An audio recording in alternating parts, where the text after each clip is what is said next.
Camicie appesi alle finestre dello IOV, l'Istituto Oncologico Veneto di via Gattamelata a Padova. Una protesta nazionale dei ricercatori precari che chiedono la stabilizzazione.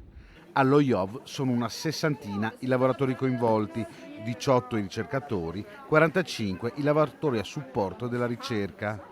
A questi se ne aggiungono un'altra cinquantina che operano nell'Istituto Zooprofilattico con sede a Legnaro. La figura del ricercatore in sanità è una figura nuova che è stata instaurata nella legge del 2017 e siamo entrati come ricercatore e supporto alla ricerca nel contratto della piramide, che è un contratto che conoscono in pochissimi.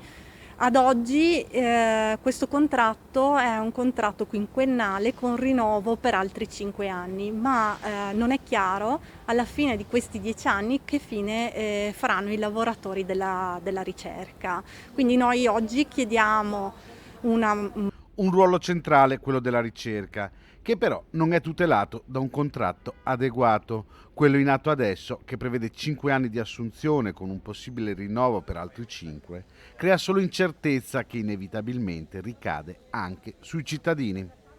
Funzione Pubblica CGIL è tra le promotrici della stabilizzazione di queste figure e di un contratto vero e forte che li possa tutelare, sia per quanto riguarda la produttività, perché a oggi non abbiamo ancora la distribuzione della produttività da 2 anni e mezzo della loro assunzione col contratto della ricerca, non abbiamo premialità.